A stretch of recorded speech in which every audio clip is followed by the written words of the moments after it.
Assalamualaikum warahmatullahi wabarakatuh. Perkenalkan, nama saya Nurul Anisya Ramanadi, mahasiswi program studi pendidikan guru madrasah ibtidaiyah.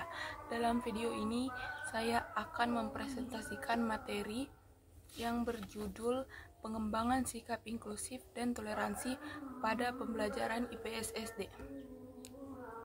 Masuk pada pembahasan pertama, yaitu sikap inklusif merupakan kemampuan untuk menerima keberagaman dan menghargai perbedaan yang ada di lingkungan sosial, baik dari aspek budaya, bangsa, maupun agama. Sementara itu, sikap toleransi merupakan kesediaan individu untuk memahami dan menerima perbedaan serta menjunjung tinggi kerukunan dalam kehidupan bermasyarakat. IPS di ISD ini sangat cocok untuk menjadi wadah yang menanamkan kedua nilai-nilai tersebut, karena materi yang diajarkan erat kaitannya dengan realitas kehidupan sosial dan juga budaya. Melalui pembelajaran IPS, siswa dapat memahami pentingnya hidup berdampingan dalam perbedaan dan menghargai kebudayaan lain. Lebih dari itu, pengembangan sifat inklusif dan juga toleransi sejak dini mampu mencegah lahirnya sikap diskriminatif dan intoleran yang bisa muncul di lingkungan sekolah maupun masyarakat. Kemudian masuk ke pembahasan kedua, yaitu landasan filosofis dan yuridis. Nilai-nilai Pancasila menjadi fondasi utama dalam membangun karakter peserta didik yang inklusif dan toleran. Dalam konteks pembelajaran IPS SD, nilai-nilai Pancasila dapat dijadikan landasan untuk mengembangkan pemahaman siswa tentang pentingnya menghargai keberagaman dan kebudayaan bangsa, sehingga dapat membangun kerukunan. Selain landasan filosofisnya yang baru saja disebutkan tadi, pengembangan sikap inklusif dan toleransi juga didukung oleh kerangka yuridis dalam sistem pendidikan nasional, yaitu tercantum pada Undang-Undang Nomor 20 Tahun 2003 tentang Sistem Pendidikan Nasional yang menegaskan bahwa pendidikan nasional bertujuan untuk mengembangkan potensi peserta didik agar menjadi manusia yang beriman, bertakwa, berakhlak mulia, sehat, berilmu, dan demokratis. Kemudian masuk pada pembahasan berikutnya, konsep dasar sikap inklusif dan juga toleransi. Pertama itu, sikap inklusif dalam konteks pendidikan dasar dapat dipahami sebagai sikap terbuka, menghargai perbedaan, dan mengakomodasi keberagaman individu tanpa adanya diskriminasi. Sementara itu, sikap toleransi merupakan sikap menerima keberagaman tanpa paksaan keseragaman atau tanpa memaksakan keseragaman. Toleransi ini mencerminkan pemahaman bahwa setiap individu memiliki hak untuk memiliki keyakinan, pandangan, dan budaya yang berbeda dari orang lain. Dalam konteks pendidikan dasar, toleransi dapat menjadi bekal penting bagi siswa untuk membangun interaksi sosial pada kehidupan sehari-hari.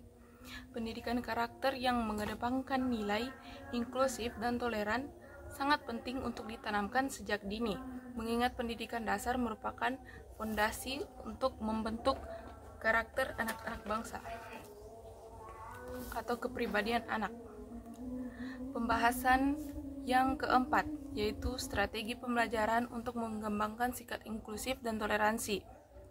Strategi pembelajaran yang partisipatif, kolaboratif, dan kontekstual menjadi sarana efektif untuk menanamkan nilai-nilai sosial dalam diri peserta didik.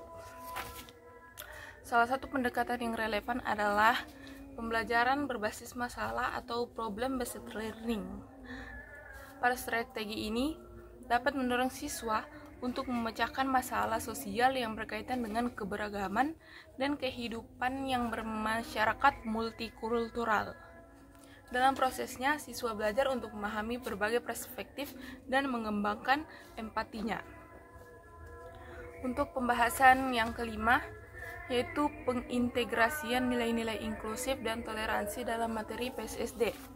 Nah, dalam konteks ini, guru dapat memperkenalkan beragam budaya daerah, keunikan bahasa lokal, serta adat istiadat yang ada di Indonesia.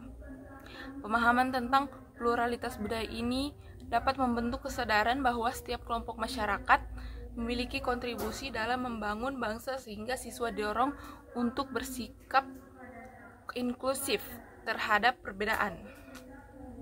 Kemudian, guru juga dapat menggunakan pendekatan naratif seperti menceritakan sejarah konflik horizontal di Indonesia dan bagaimana masyarakat itu sendiri menyelesaikan konflik tersebut. Melalui kegiatan analisis, siswa diajak untuk berpikir kritis tentang penyebab konflik serta menemukan solusi yang mencerminkan nilai-nilai toleransi. Kita masuk pada materi ke-6, yaitu media dan sumber belajar pendukung. Salah satu media yang cukup efektif adalah audiovisual dan cerita rakyat yang bertema keberagaman budaya. Media ini dapat memberikan pengalaman belajar siswa yang lebih imajinatif dan juga emosional.